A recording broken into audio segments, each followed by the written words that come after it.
certain words in the course of long use gather so many barnacles of connotation that they almost cease to mean anything at all. Then the only thing to do is to scrape off the barnacles. Such a word is pure, or pure in heart, for they shall see God.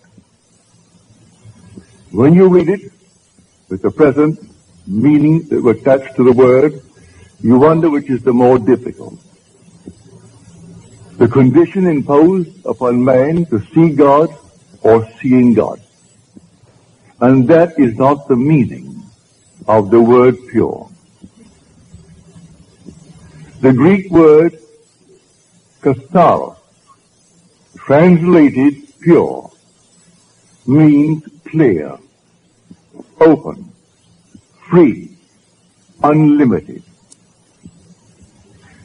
It is used for a tract of land that had been cleared of trees, therefore free, unobstructed, and, unlimited. Blessed are they whose mental horizon has been so purged, so cleared of the trees of traditional wrong thinking, that they know that God is all and all is God. They are now free from the tyranny of second causes. You do not have to work upon yourself to become pure, to see God. In other words, a pure heart is the consequence, not the condition of seeing God. The moment you see God, your heart is purified of all secondary causes. And you can turn to the left or the right or to anything in this world, for you'll find the only source of the phenomena of life. Now, the word see, for this is taken from the Greek. The words see and to know are the same word in Greek. Here we are told that if I am pure in heart, and only if I am pure in heart, I will see God. And yet in the same Gospels, I am told that no one has ever seen God. The only Son, who is in the bosom of the Father, he has made him known. Then I am told, no one knows the Son except the Father. And no one knows the Father except the Son, and anyone to whom the Son chooses to reveal it. You can take the words see and know, and they're interchangeable. No one has ever seen God. No one knows God. But the Son, who is in the bosom of the Father, he has made him known. I can tell you the thrill and the shock in store for you when you are revealed as God. I could tell you from now to the ends of time, and I cannot persuade you to the point of real conviction. It takes the Son to convince you. And when the Son stands before you, everything is done. At that moment, you for the first time know God. And you see him only by knowing him, because to see and to know are the same in Greek. Now you really know who God is when he stands before you, and even before he calls you Father. You have no doubt in your mind as to who he is and what you're looking at. You know your Son. At that very moment, you know God, and not before. You might have heard it, you might have read it, but you are not persuaded to the point of real inner conviction until you know it in this manner. So no one knows who the Son is except the Father. And no one knows who the Father is except the Son. And anyone to whom the Son chooses to reveal him. And if the Son sets you free, you are free indeed. And only the Son can set you free. And so when he comes, and he will come, let the whole vast world rise in opposition to what I'm telling you. It makes no difference to me whatsoever. I know. I've experienced it. And oh, what a thrill and what a shock when you go to bed perfectly normally as a simple man and have an experience of this nature, and suddenly you are startled. You, your simple little being that you are God, but you can't deny it. His Son stood before you, and he had no other father. You are his father. And when you have it, then you and I must be one. And when the whole vast world has it, we must be a unity. We must be that unity spoken of in Scripture as the Elohim. That compound unity, one made up of others. The whole vast world will know God. So that this seeing God, based upon the purity of heart, is not something that you set about to do. I can't conceive of any man in this world actually persuading himself by changing of this and changing of that he is pure of heart. When he's living in the world of Caesar, where everything here dies and things are always in turmoil, that he would actually judge himself emotionally or in any other way, mentally, as pure, as he calls the word pure. But you're instantly free of all obstruction as to secondary causes the minute the Son reveals you as God the Father. So I say it is consequent. It is not the condition of seeing God. And so the minute he stands before you, instantly that whole vast wonderful world of yours is cleared of all obstruction. Now you know what catharsis means. Well, we use the word as a purge in our world. We speak of a cathartic. That's the root of the word. To purge, to open, to set free, to completely leave open a channel so there's no obstruction whatsoever. Not one tree can stand in its way. And so when this track is completely cleared, and it's cleared the minute you see David, at that moment there is no other cause.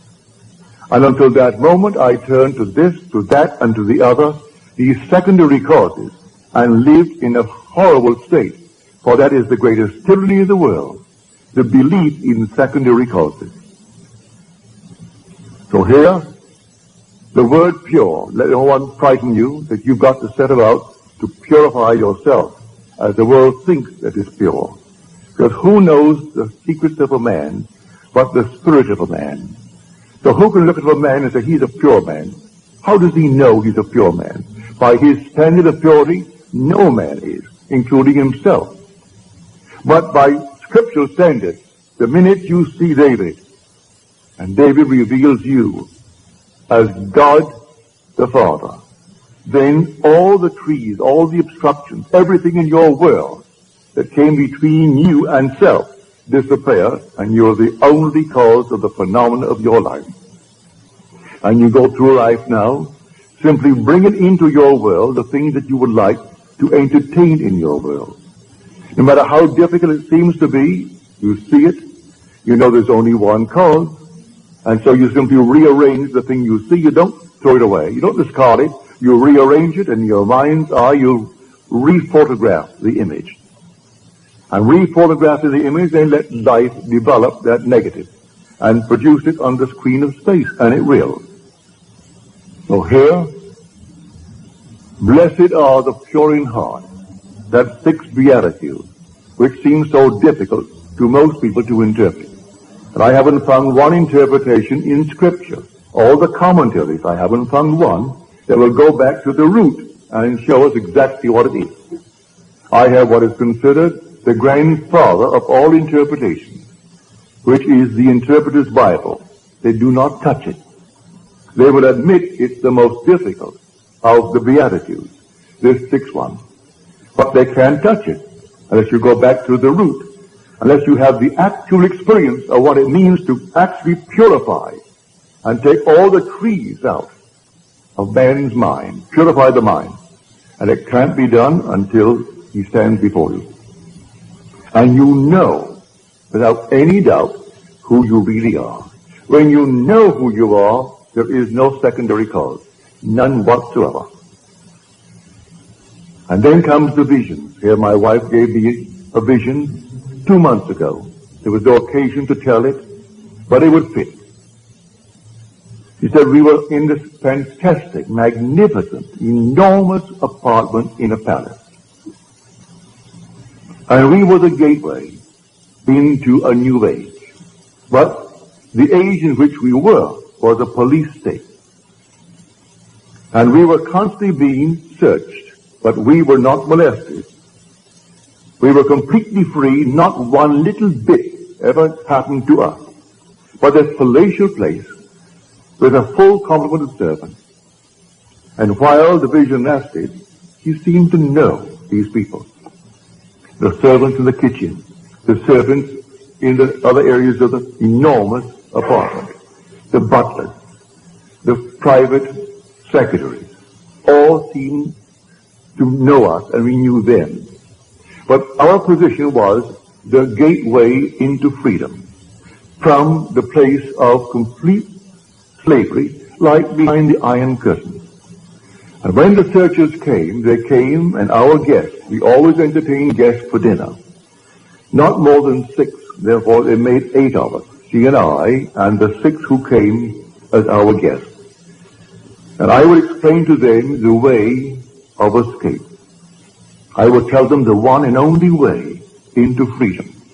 But strangely enough, as I was telling them about the way into freedom, they were already simultaneously at that moment, I am telling them, and they were already at their destination.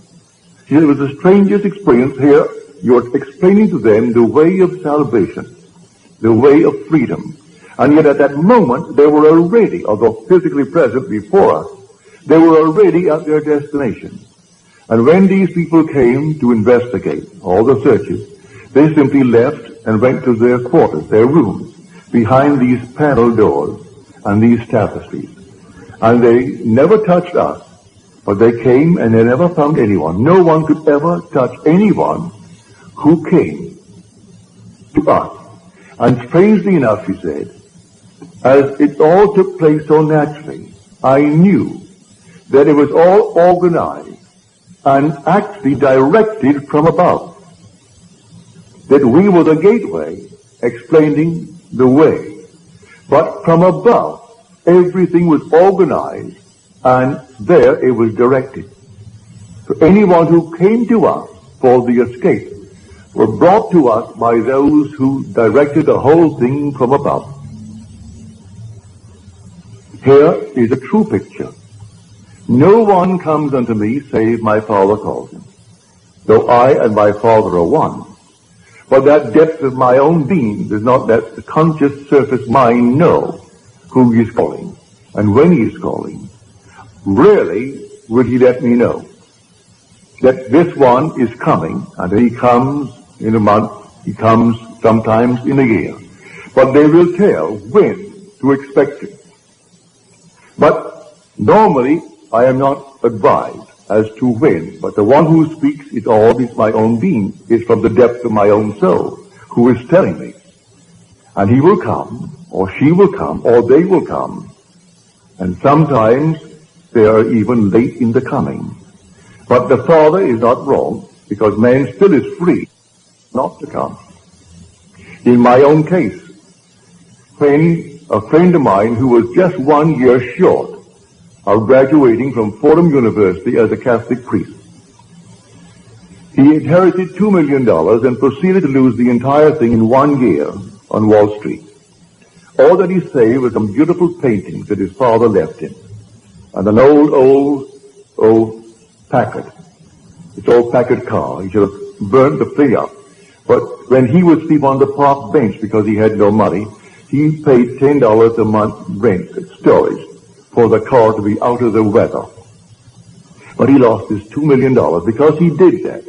When he told me he met a man that I would enjoy meeting. And this man, he thinks would like to meet me. He thinks we had much in common. Well, because he told me I wouldn't go near the man. I postponed going near my friend Abdullah for 6 months. And then I ran out of excuses. I had no other excuse to give him. And this Sunday night, I said, all right, Dave, I'll go with you. And so I went with it. I came through the door and took the first chair, and the meeting had just begun.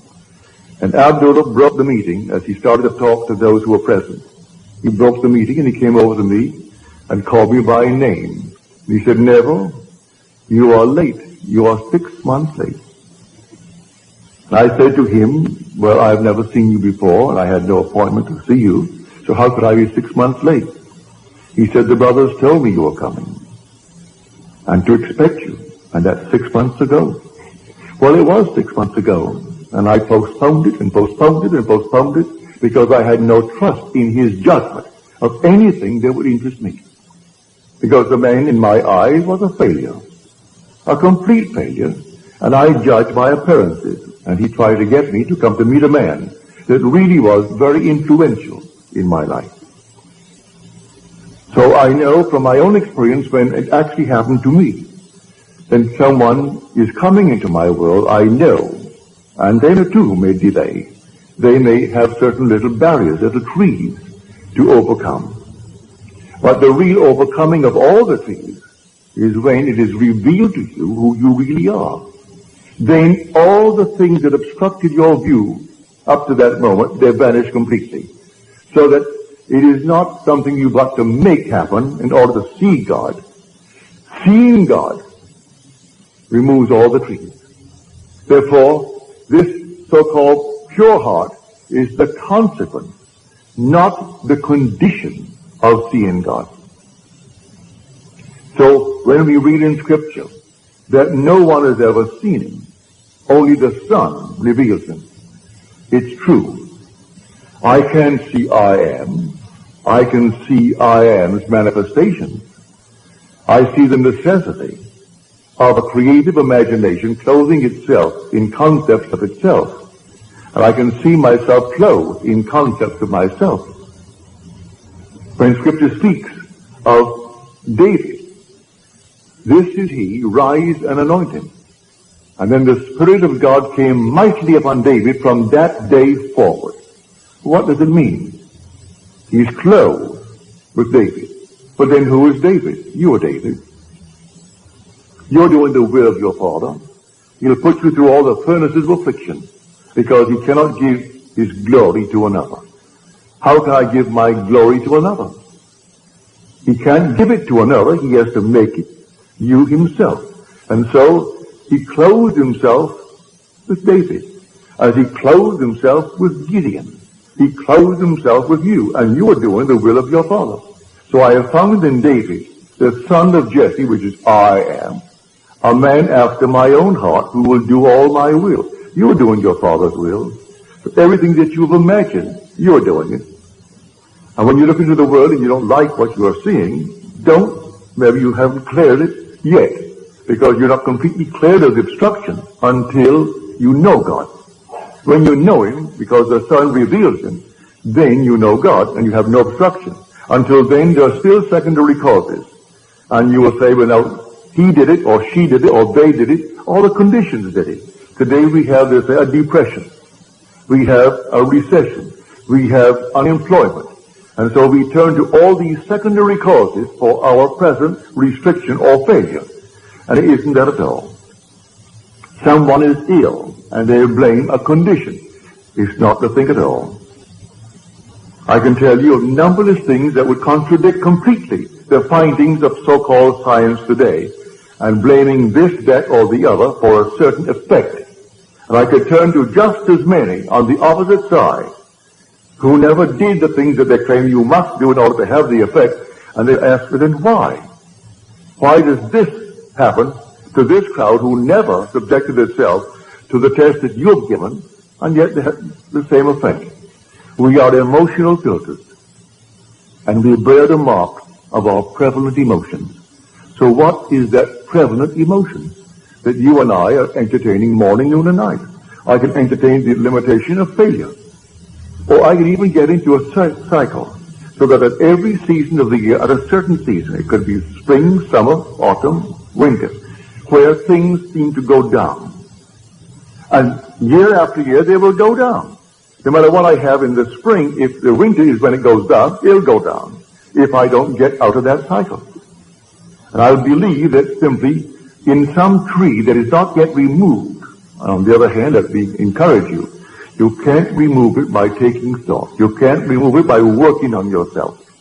You'll remove it that day when David stands before you. And may I tell you, he will stand before you. Every one he will stand before.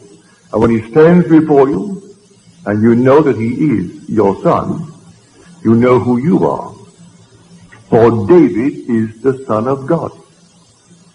There is no other Son of God, if you read the Scripture correctly. But when you know how to read Scripture, you must see that when these evangelists, Matthew, Mark, Luke, and John, and they're all anonymous names, when they wrote their Gospels, they were not writing biography. They were writing theology. They were not writing secular history. They were writing the history of redemption. It's all the difference in the world. Men not knowing this, they read it as secular history. And they think here is the biography of a man called Jesus. The whole story of Jesus, from his birth through his ascension into heaven, is, to those who understand who he is, a sign granted by God to those who will receive it. But the signs of God's wonderful redemptive activity were not the signs that Israel was expecting. Therefore, they completely rejected it. They would not accept it. When I tell you, this is what it is. You are born from above, and you are born in this manner. And you rise from the grave, and the grave is your own wonderful being. It's your own skull. Then, if you don't believe that because of the trees of false teaching, well, then you'll reject it. I'm telling you the truth. But if you've been conditioned through these traditional wrong thinkings, these trees must then be removed. I can aid you to take a few out, but they will not all go until that last one when David stands and confirms all that I tell you. So all that I have told you and all that I will continue to tell you is simply in Scripture, but it is not biography. It's theology. It's simply the knowledge of God and God's way of redemption. That's the entire story. But if I take it as the world takes it, as biography, and simply secular history, well, then I miss the point completely. So, you will see God, and when you see him, you will say within your heart, well, I didn't think myself qualified. For you don't feel any change. You're so capable of a violent act the very next day, if someone should injure the one you love. If someone this very night injured my daughter, or my wife, or those that I love, I am quite capable of the most violent act, and yet I am free of these trees of traditional wrong thinking. And that means I am pure in heart. But I make no claim to the purity based upon man's concept of purity. Has nothing to do with any purity as the world thinks it. He turned to the harlot and says that the one who has no sin, let him cast the first stone.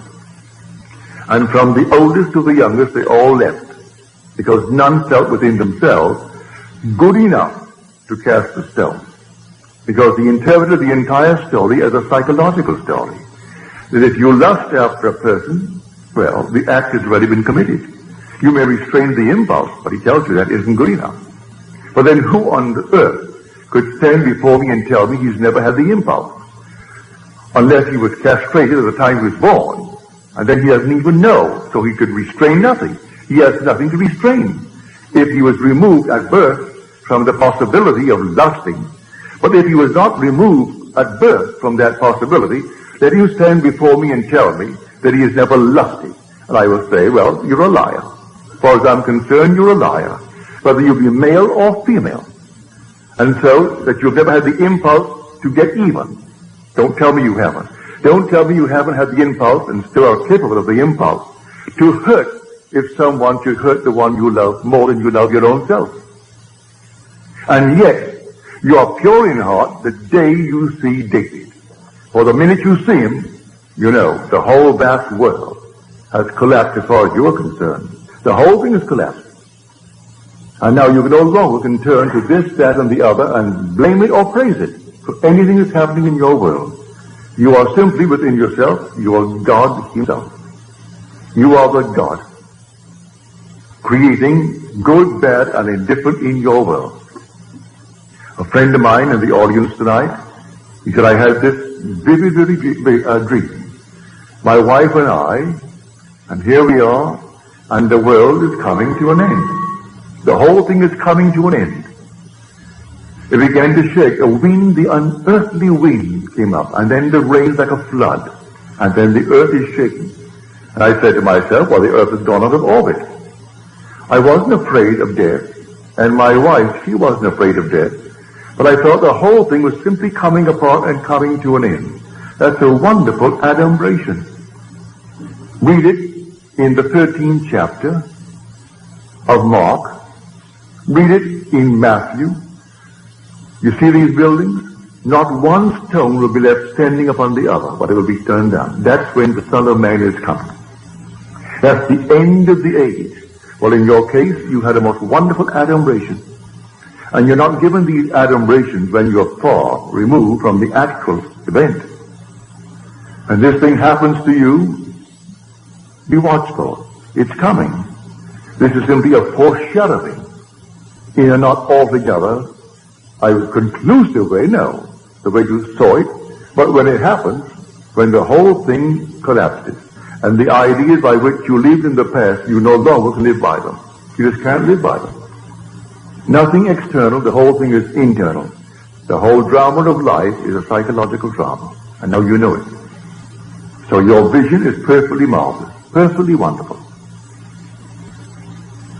Others are finding themselves interwoven in their lives. 2 and 3 and 4 together, all interwoven as though this thing has been going on over and over again. It has been going on. Before the world was, we were one, and yet individualized. We were brothers, greatly in love, a love beyond the wildest dream of man. And we deliberately and purposely came down into this world of horror for a purpose. And as the poet says, when we are so curious about why are we here, he said, be patient. Our playwright will show in some 5th act what this wild drama means. So here we have it in 4 acts, like the 4 corners of the universe. Wait, be patient. In some 5th act, he's going to show what the wild drama means. And it will be beyond the wildest dream of man, the glory that comes out of the horror to which we go here. What has to it? You and I agreed to dream in concert, and we haven't violated that pledge. We still dream in concert. So we can share the same room, share the same events, see them a little bit differently because through different eyes, but the same event. We see it just a little shade differently. So when you read Scripture, don't take anything for granted. For this simple little statement, I've heard so many ministers from the pulpit take that 6th beatitude, and they made, the strangest thing out of it. They frightened the people to death. But they went through that door after the service, and they wondered how on earth would I ever see God. For they knew in the depths of their soul, if they had to be pure, as he pointed out what you had to be, well then you could never see God. But you'll never see him, say you see him through the sun, because you are spirit. You don't look into the mirror and see God. You see him in his Son. Thou art my Son. Today I have begotten thee. And as you're told, if scholars are not convinced that the 2nd Psalm is that of David, but read the 4th chapter of the book of Acts. And you say, O sovereign Lord, creator of the heavens and the earth and the seas and all therein, who by the mouth of our father David, thy son, did say, then he quotes the second psalm. If you want any confirmation as to who actually wrote that second psalm, read the 4th chapter of the book of Acts, which is written by the author of the book of Luke. And in the book of Luke, you read the words in the 20th chapter. Why did David in the Spirit call him Lord? If David thus calls him Lord, how can he be David's son? For in calling him Lord, he confessed he was his father, not his son. And now this is written by the Son, as told us in the 4th chapter of Acts, and first revealed in the 2nd chapter of the book of Psalms. And I will tell of the decree of the Lord. He said unto me, thou art my son. Today I have begotten thee. So here the drama is really in you. The whole drama is in every individual in this world. And it simply only unfolds in man. And when it unfolds in man, what in this world is worth more than the unfolding of the drama in you? If you own the whole vast world, you wouldn't leave it. For this will all vanish anyway. So what does it matter if you own the whole thing? But one thing they can't take from you is the being that you really are. That essential being is God. But if you don't know it, well then it's like a fabulous fortune of which you are totally unaware.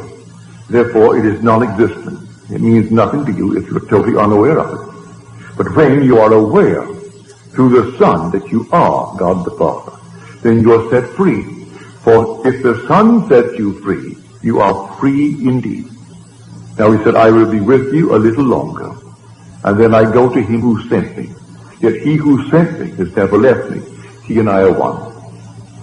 Oh, do show us, oh Lord, show us the Father. I have been so long with you, and yet you do not know me, Philip. He who has seen me has seen the Father. If you see me. But then who are you who is speaking? At one moment, if you read Scripture properly, he is speaking in the capacity of the Son, therefore David is speaking. At another moment, he is speaking in the capacity of Father, and therefore it is the invisible Spirit speaking. But no one has ever seen him. Who can say he's seen him? Until you see him in spirit, you can't see him here. All these are masks. So what on earth could ever look like him? No. You will know exactly who you are when you see David.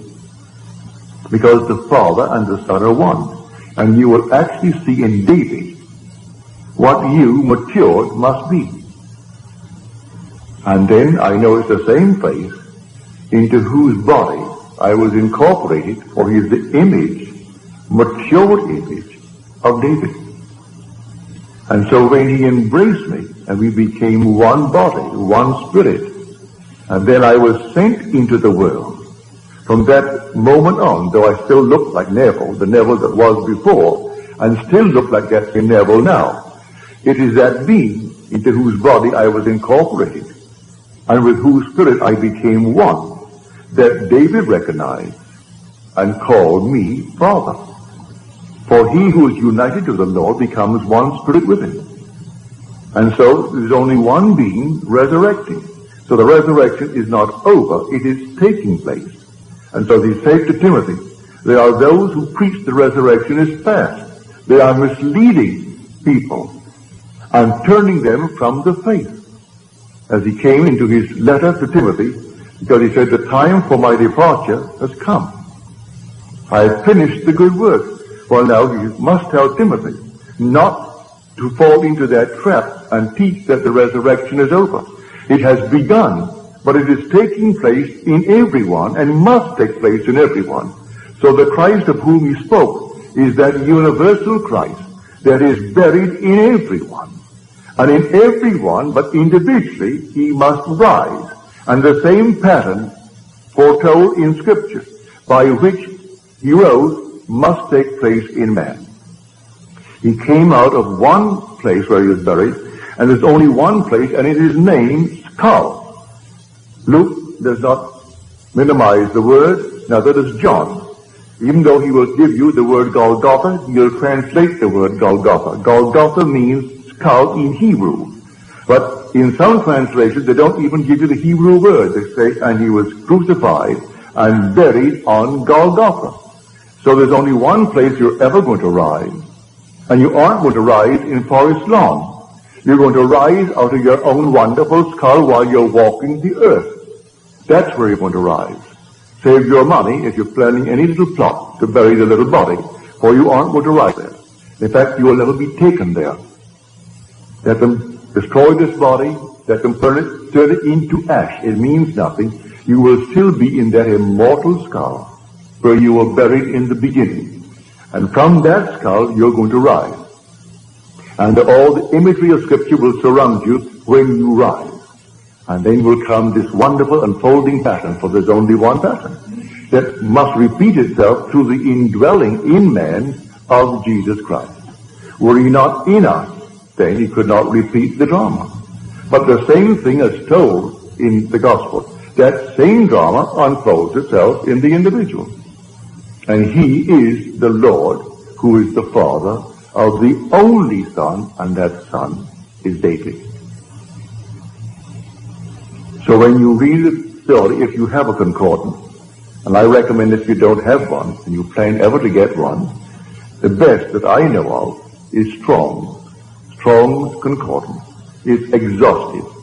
It has every word. Don't buy the metaphysical concordance, and or the metaphysical dictionary, these things. That's all, well, speculation.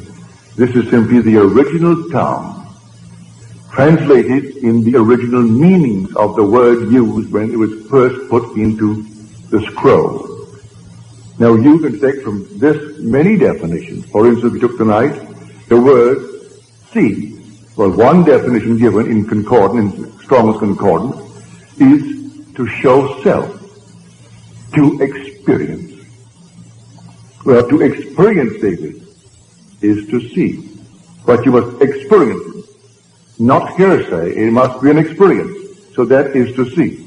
And so he who sees the Son, then knows the Father. If you knew me, you would have known my Father. And yet I and my Father are one. So, to experience David is to know God. And you know God as the Father of the one that you are now looking at. And the one looking at him is yourself. And you feel that father-son relationship. Now, that is completely in conflict with the whole vast Christian world concerning the story of Jesus Christ. And yet I've been sent to tell it. Tell it not as hearsay, but tell it as experience. And so I share it with you. And not eternity could ever deny it. Because you're going to have it just as I have told you. You're not going to bury it at all, because there's only one pattern, and that pattern will unfold within you. And when it unfolds within you, you will depart this world that is a police state. And maybe I will still be there, giving these sumptuous dinner parties, not more than 8. And 8 is the number of resurrection. There were 6 guests, and 6 is the number of man. And 8 is the number of resurrection. So the 6, which is man, now will be set free. So here this sumptuous, wonderful dinner. And not one can fail, because as I'm telling them the way of escape, they were at that very moment already at their destination. So not one who came to search the house could ever find one of my guests. And as they came, the butler announced the officers are here, and now my guests would go behind the tapestries and the panel wall into their quarters. And then that very night, always the night of the banquet, they escaped. And that was the vision. So I tell you, it's a true vision. You bring it back, and you know, and she says, strangely enough, I knew them and I was there in the vision. But on waking, you were the only one that I really knew. The others were there for a purpose, and you were playing a part that came from above. For the whole thing was organized and dictated and controlled from above. And there you sat and explained the procedure of departure. And yet, as you told them, they were already at their destination. So no one could have found them anyway. But they went through the means of searching the house. And they came several times in the interval, but always at the end of a banquet. Then got guests. There were always 6. They left. And they were set free from this police state. Or this whole vast world, whether it's behind the Iron Curtain or outside of the Iron Curtain, we are still in a police state. The whole thing. And it's an escape from this world, this age, into that age, where I played the part of the gateway, explaining how it's done. Well, I'm explaining it now to you, how it's done. You are here dreaming the dream of life. And the day will come, and come suddenly, like a thief in the night, no warning. You will have adumbrations, like my friend, with the world coming to an end, and the whole thing is taking place around him. You will have an adumbration like that, or something similar. But the actual thing, when it does happen, will take place all within your skull. And a vibration that you think, or you will interpret it to be final. You wonder how you could ever survive what is taking place now. And then, instead of dying, you awake for the first time that you can ever remember, a true awakening. And you awake to find that you really are in Golgotha. And that's where you are. And then you know at that moment what is taking place. And you come right out to find the wise ones present. And they find the infant child, just as you're told. And as Scripture tells you, but people skip over the word sign. And this shall be a sign unto you. But you go to church this coming Christmas, and they'll have the little sign, but they don't call it a sign. They call that the fact. And people will bow before the little child. The child is only the sign of your redemption. You were the one who awoke. You were the one who were born from above. And you are the one of whom the evangelist wrote. That Christ in you is the one of whom they speak. And the whole thing is told there, you experience. And the whole story is your story. But as you read it, and as it's interpreted by those who talk from the pulpit, you will never know it. And they wonder why they're still so confused today. It will go on and on and on, until actually man comes to the truth of it all. And he comes to it from within himself. So to go back, if you have the concordance, don't take anything for granted. Just simply turn to the word, look it up. You need not know one word of Greek or one word of Hebrew. It gives you a number. You look up the number. If it is in the Old Testament, you look up the section under the Old Testament for definition. If it is in the New, you turn to the Greek. And you look it up under the Greek. And it takes the number. It will show you the Greek word and the pronunciation of the word. But you need not bother with that. Look up the number, then take the definition as given you, not in Greek. It defines it in your own tongue, in English. And you will see how many definitions of the one simple word are there, and why they chose the one that they did. So, blessed are the pure in heart, for they shall see God. And the pure in heart is simply the consequence, not the condition of seeing God. Seeing God produces automatically, instantly, the pure heart, which is nothing more than the purging of the mind of all beliefs in secondary causes, clearing the mind of all obstructions, leaving you completely alone, that God is all that there is, and all is God. Now let us go into the silence.